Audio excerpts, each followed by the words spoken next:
Helping European businesses to better compete in a global economy, create new jobs, support innovative startups and improve the public sector. That's the idea of the digital agenda created by the EU Commission. As you already know, having followed our reports here on social media television, a group of independent volunteers, 250 at the moment and counting, have teamed up in a crowdsourced social media strategy project. You may follow the initiative on Twitter using the hashtag DA12Social by visiting the Facebook page and the dedicated websites. And of course, by watching our ongoing coverage on social media television. Let's jump right in and let's be updated on the status quo by three country team leaders. We've talked to Andrew Mayer, Peter Finney and Attila Herzog. A social media strategy for the whole of Europe sounds like an enormous task. Did you think it's possible right from the start, gentlemen? When I first got asked to work on a team of people together about creating a strategy in social media for Europe, I travel Europe all the time. I work in a lot of different countries around Europe, and I know how big, complex and diverse it is. So it was a little bit intimidating, and I wasn't quite sure how I should answer the call and make myself available or not for it. But when I started seeing some of the other people, you know, through the Facebook groups and all the conversations that were going on, I saw other people from other countries also come into the table, putting their hands up, saying, "Yeah, maybe I can do something here as well." It gave me a little bit of motivation to say, "All right, I think I've got something I can add to this here." I've been in this space for quite a while. I know what social media strategies are, what it takes to put them together, but I was very, very conscious that it was going to take a real team effort here, that this was going to be bigger than anything than I've done so far. Well, my first impression, as you've just highlighted there, Olaf, is what a huge task. Respect to the potential depth, the fact that we're going to be researching from data gained in the public domain. So the bandwidth is also really a concern. How many people are going to be involved in this? That was my initial first impressions from what I saw taking this on. Well, I think that Europe is a colorful place with different cultures, attitudes, possibilities, and economic backgrounds. So for the first time, I thought that it should mean that this mission is not possible, actually. You've experienced some weeks of kind of online teamwork until now. Did that change your attitude towards the project in any way?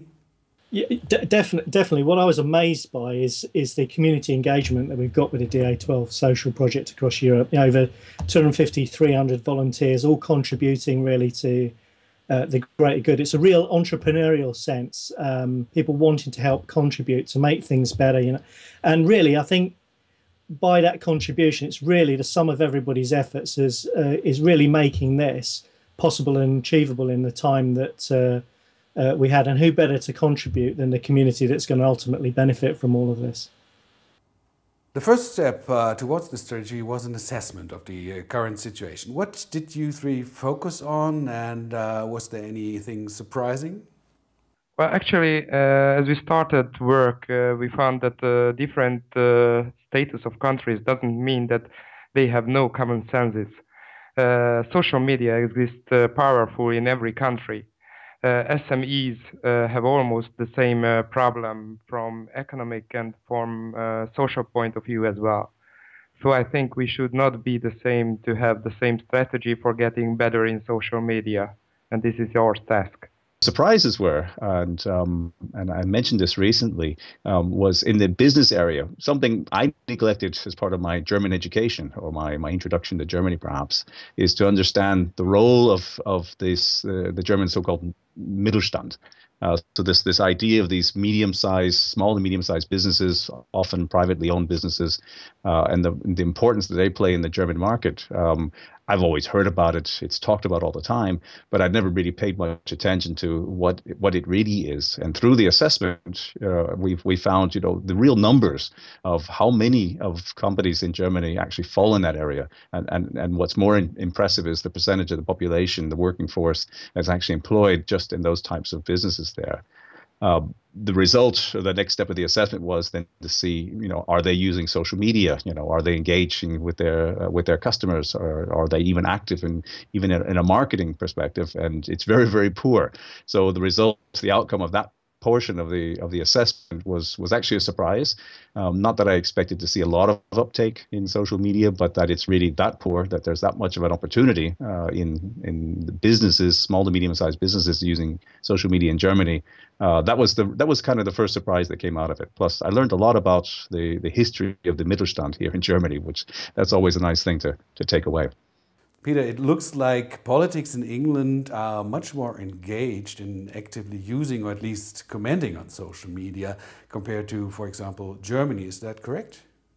Well, I can comment from the UK side of things. What we found there that surprised us the most is that really there's a really good level of engagement across public sector government.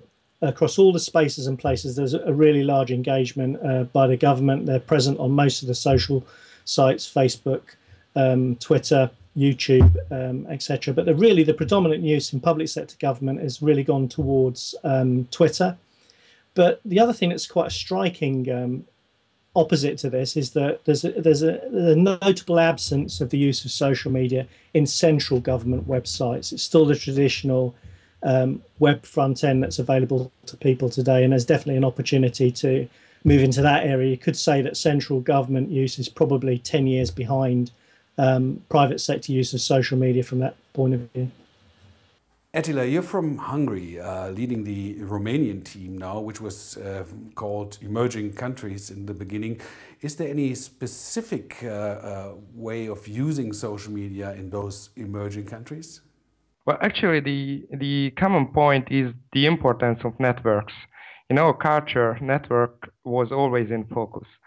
Who has a friend here or there, he could reach his goals and he turned back if needed, just like a favor bank or something.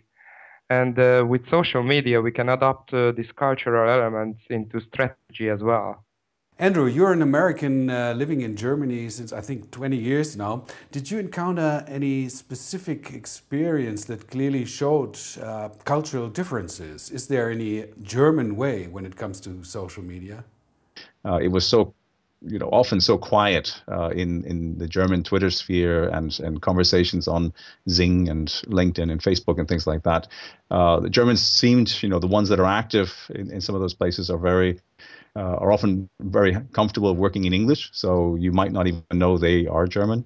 But getting people to open up and to engage in some of these areas is still a challenge. I try to talk to my families and friends and my business contacts that I meet here, and try to give them a couple of ideas or reasons why it might be interesting to start looking into it. But there's a lot of concerns, and not all of them are misfounded, right? So there's plenty of good reasons to be careful, perhaps, in social media.